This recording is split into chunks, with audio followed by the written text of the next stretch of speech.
ci dara la am importance ndax presse sénégalaise moo bëgg waxtaan boole opposant ak pouvoir ñu waxtaan. concertation am na ma ko fii sorewul mu nga fii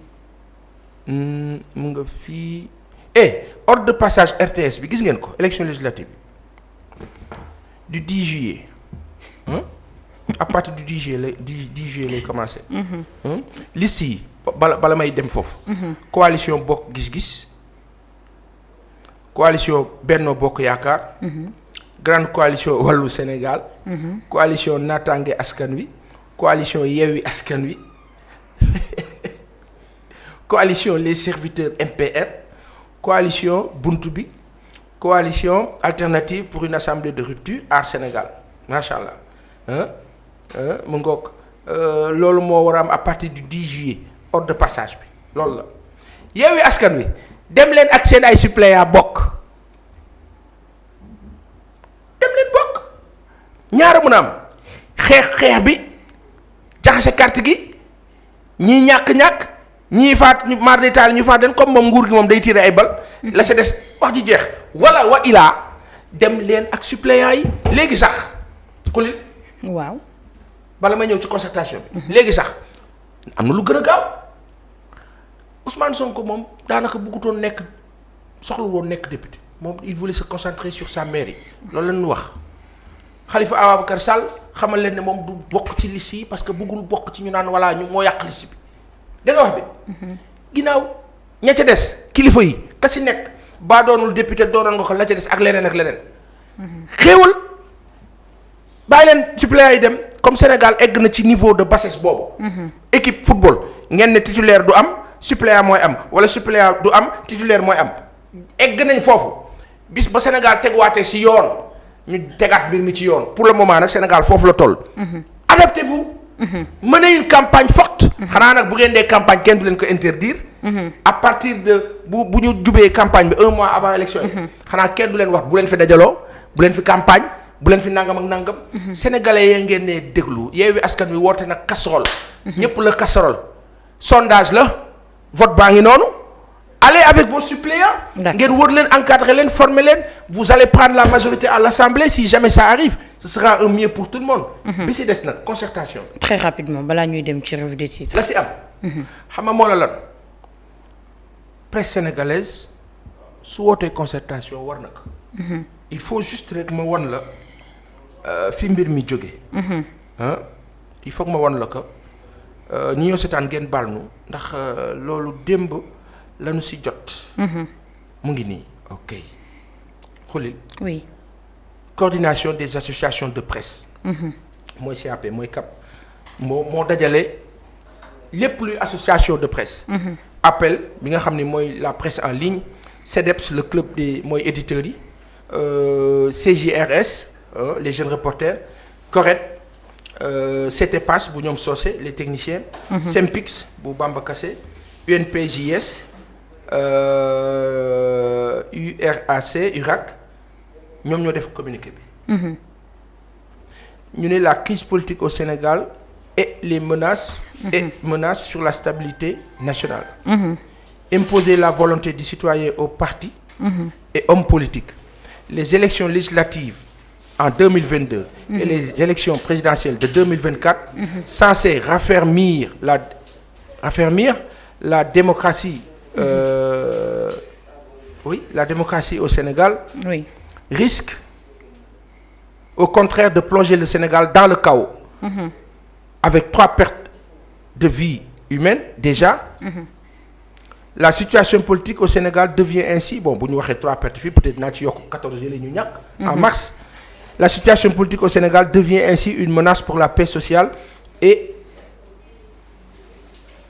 opère je sais plus toute possibilité de développement économique face à ces situations qui portent les germes d'une guerre civile tous les Sénégalais sont interpellés la presse sénégalaise qui a joué un rôle déterminant dans les alternances politiques en 2000 et en 2012 veut continuer à être libre et indépendante au service du citoyen sénégalais. ngay déglu Nonobstant les intimidations et agressions de tous bords, des partis et hommes politiques, du pouvoir en place comme de l'opposition. Mais au-delà du rôle d'une presse républicaine, les médias sénégalais veulent impulser les conditions d'un climat politique apaisé. Pour cela, les acteurs des médias vont impliquer tous les acteurs de la société civile pour exiger des partis et hommes politiques le respect des règles de concurrence politique conformément à la Constitution, aux lois et règlements. A ngi dégg wax bi. waaw. A ngi suivre. maa ngi lay suivre bu baax. Aux lois et règlements du Sénégal. mu ne le rôle de l'État et ses différentes institutions est avant tout de garantir la paix sociale, sans laquelle il n'y a ni état de droit, ni nation, ni épanouissement collectif et individuel. foofu nag man doon naa am envie ne leen état de droit rek mooy jàmm. état de droit conséquemment bu sincère rek jàmm am paix sociale boobu ñuy wax bu yoon tegoo rek jàmm am. Concertation nationale pour exprimer la volonté du citoyen. Intertitre. Le Sénégal est une république dont l'essence même est la défense de l'intérêt du citoyen. a ngi dégg wax bi. maa ngi lay dégg bu baax. ngaa la Abdou Fall na ngay déglu est-ce que internet yi laaj ma leen ndax. ñoom ñu ngi déglu bu baax. laajal ma leen ndax nu ngay déglu. yéen a ngi dégg wuy leen paase. laaj am solo. waaw ñoom nee nañ ñu ngi dégg ayca. laajal ma leen waay. nee nañ ñu ngi dégg. nu ne nu ngay dégg. wax nañu ko ayca waaw leer na ñu yeggali très rapidement. nu ne. Le Sénégal est une république dont l'essence même. Oui. est la défense de l'intérêt du citoyen.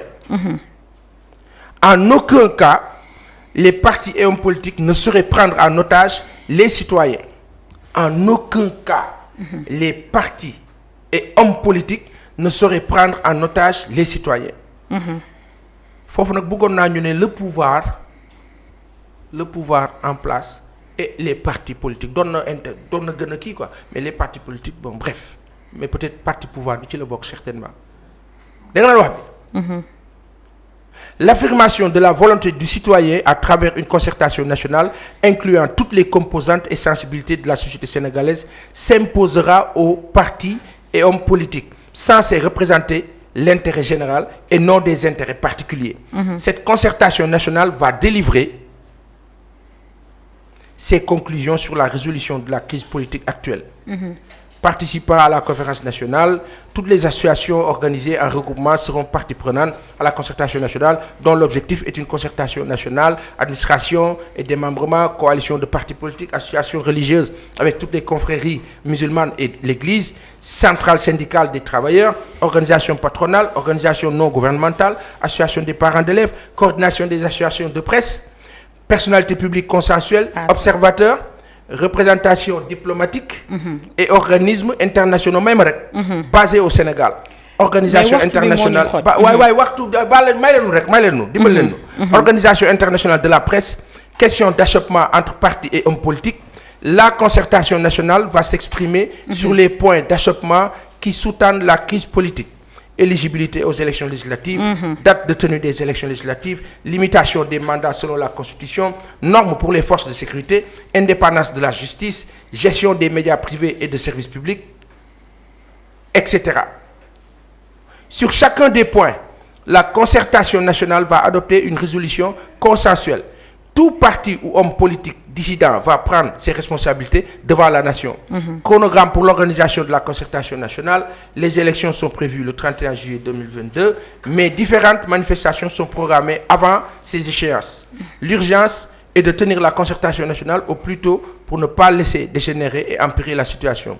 Eu égard à ces impératifs, la concertation nationale va se tenir en un jour, le dimanche 3 juin 2022 à la Maison de la Presse à partir de 9h, peut-être 3 juillet. Peut-être 3 juillet, il voulait dire 3 juillet. Et à Dakar juillet. le 28 juin, la coordination. Xam nga lu tax ma lire ko Nabou ko. Oui. Xam nga lu tax ma lire ko. dootoo liirati dafa gudd. Technicien yi jël nga sama temps bi yëpp. technicien yi. yow internet amul temps. xam nga lu tax ma lire ko. pour ñi ñëw seetaan dégg. waaw Papis. Baye Mbaye rek ak Cheikh Fall. pour ñi ñëw seetaan dégg xam lan la presse bi woote.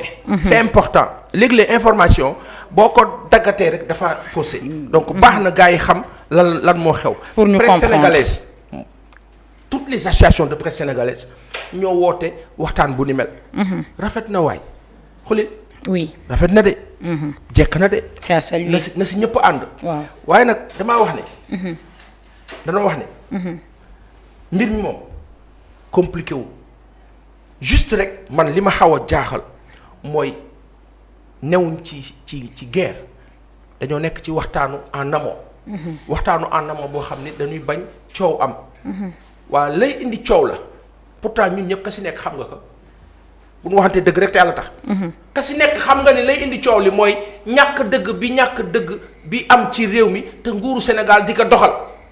loolu nag tant que kenn nangu ko wax. moom bu yóbboo ñu concertation 10 000 ans tant que on n'affronte pas la chose pour dire la vérité au pouvoir ben on fera des concertations dafa mel ni dialogue national bi amoon. dialogue ba nguur bi teg ay conditions moom na mu ko bëggee dialogue ba faussé am yenn parti opposition yu génn daal ne bokkatuñu wala demuñ ci et cetera mu jur le jeu faussé jusqu'à maintenant.